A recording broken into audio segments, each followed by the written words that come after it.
Baik, mari kita belajar firman Tuhan. Saya akan ajak saudara memikirkan dua hal dalam Alkitab. Yang pertama itu doa Bapa kami.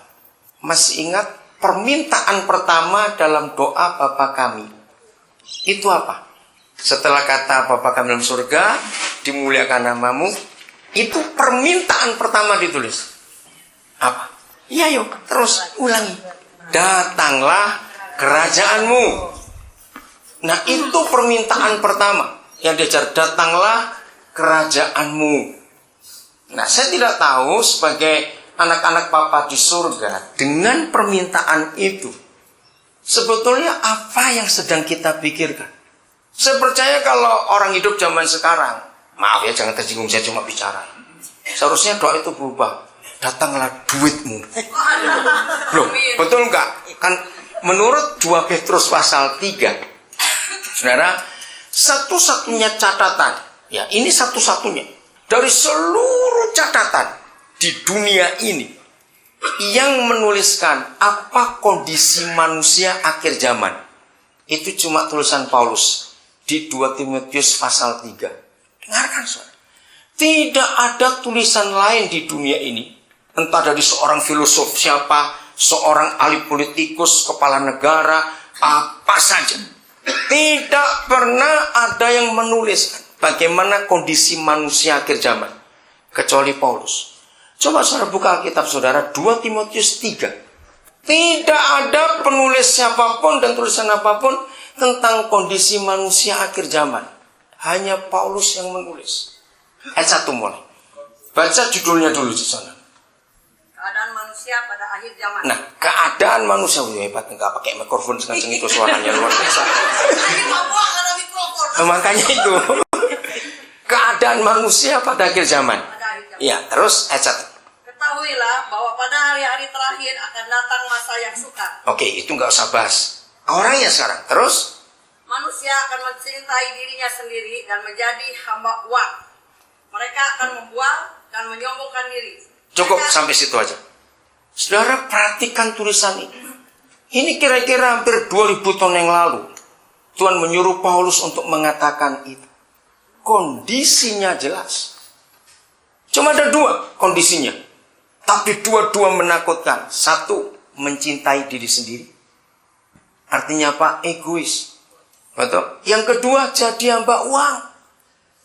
Apalagi zaman susah begini. Woi, orang mata duitan bertambah banyak. Kok nggak ada yang amin? Amin. Betul nggak? Duit apa-apa diukur dengan duit, apa-apa uang. Nah dari 2 kondisi itu saudara, saya menyimpulkan. Maka itu hari-hari ini yang kita sering dengar. Lihat mau di tren, mau di toko, mau di jalan, mau di gereja sekalipun. Apa yang kita dengar orang berkata? I don't care. Jawab ya atau tidak? Itu kata hari-hari yang kita dengar, I don't care. Dan karena ini nubuatannya, kondisi makin jahat, orang egois bertambah banyak, I don't care. Maka itu ketika gereja bisa tampil berbeda, bedanya bukan karena kalung salib kita makin hari makin panjang, bukan. Bedanya bukan ini, bukan itu, mobil kita ganti-ganti, bukan. Bedanya cuma simpel. Ketika dunia berkata I don't care, tapi kita berkata I do care. Katakan apa? Dunia akan melihat Yesus lewat itu. Ketika orang makin egois, orang makin jahat, orang makin mementingkan diri sendiri. Itu sebabnya ketika doa itu diajarkan kepada Tuhan Yesus, bukan minta mobil, minta rumah, minta uang, minta ini, bukan. Minta satu saja, datanglah kerajaan. Kenapa? Karena manusia sudah capek hidup ini. Betul nggak saudara? Orang kaya maupun orang miskin sekarang ini hidup sangat melelahkan kalau tanpa Tuhan. Jawab iya atau tidak?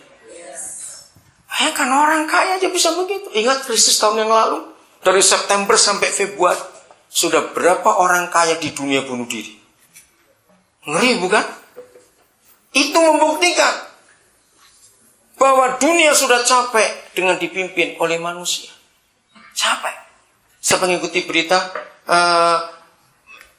menjelang pertengahan 10-11 September yang lalu, Barack Obama dimaki oleh salah seorang anggota Senat waktu sidang. Belum pernah terjadi dalam sejarah Amerika seperti itu. Mereka capek. Maka itu kalau gereja tidak bisa berdoa dan menjawab, datanglah kerajaan, maka dunia dalam keadaan kacau balau betul-betul. Ini yang pertama. Yang kedua, saya tanya kepada saudara, ketika Papa selesai menciptakan semua di dunia ini, sudah ada semua binatang, semua pohon, semua apa, sebelum manusia dia lahirkan, Adam dan Hawa, Papa buat apa dulu? Setelah semuanya selesai, ayo, nggak usah ragu-ragu, salah kan nggak dihukum, ini bukan kurang kelas kok. Ayo, Papa buat apa? Setelah selesai semuanya, dan ketika manusia akan dilahirkan, Adam dan Hawa akan dilahirkan, Papa buat apa dulu? Iya, apa? Hampir betul. Bukan bentuk manusianya. Iya, tanaman. Apa lanjutnya lagi? Masa lupa? Papa buat apa dulu? Sebelum manusia. Iya, Taman Eden. Bukan Taman Eden, beda. Saudara, jangan ini dianggap sepele. Kenapa? Justru antara Taman Eden dengan datanglah kerajaanmu, itu adalah seperti dua sisi koin, dua sisi mata uang. Taman Eden tanpa kerajaan surga yang kita minta untuk datanglah kerajaanmu, itu nggak akan ada artinya. Datangnya kerajaan Papa ke bumi tanpa Taman Eden juga nggak ada artinya.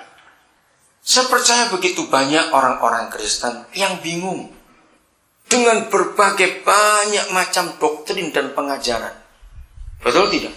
Kalau kita mau jujur, saudara, nanti pendeta satu ngomong begini, pendeta satu ngomong begini, nanti satu ngomong begini, satu ngomong begini. Mana ini?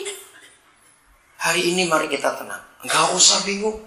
Kita terima asal mereka ngomong pakai Alkitab, pakai firman Tuhan.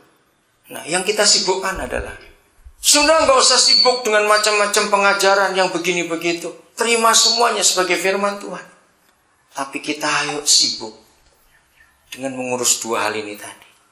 Ternyata sampai hari ini, Papa di surga belum pernah berhenti merindukan gerejanya di muka bumi ini, membuat taman itu lagi untuk menghadirkan surga ke bumi. Saya ulangi lagi, cuma satu yang ngamen di belakang. Ternyata sampai hari ini, Papa di surga masih rindu taman itu kita buat lagi. Lalu kerajaannya akan datang di bumi. Tadi saya katakan, zaman ini orang capek hidup, saudara, lelah sekali. Ayo jujur, kalau saya mau tanya, masing-masing saudara pasti akan berkata gini, kalau boleh, itu kerja itu sebulan cuma seminggu aja, tapi tetap bisa dapat duit dan makan. Betul enggak? Capek, saudara. Apalagi kerjanya mesti pagi jam 2 bangun, mesti jalan lagi sampai siang. Apa yang 2 shift, jangan sampai 3 shift, mati nanti. Capek hidup ini, saudara. Saya tanya begini kepada saudara, apa yang muncul pertama kali di benak saudara, di pikiran kita, kalau orang menyebut kata taman? Apa yang muncul pertama? Indah, terus rileks, bunga, betul, apalagi begitu ada kata taman, apa yang kita dengar? Sejuk, ayo banyak-banyak. Yang lain sudah, kalau mikir tuh cepat lapar, makanya enak. Nanti jangan suruh diam itu. Sudah bau nasi, sudah mulai matang nasi itu. Masa bisa dimana tadi? Ayo, begitu dengar kata taman muncul apa? Cepat main-main, betul. Wah, main terus. Maka itu jangan gede-gede jadi anak saja, maunya main aja enak. Oke, apa lagi? Ayo, istirahat, betul. Apalagi? Saya tunggu satu kata. Damai, betul. Damai, ada lagi. Begitu mendengar kata taman, apa yang muncul di benak kita? Indah, sejuk, damai, bunga, tenang, betul. Main apa? Burung, bebas. Wah, itu hobinya burung itu pastinya. Bebas, betul. Apalagi? Begitu mendengar kata taman, ayo, saudara.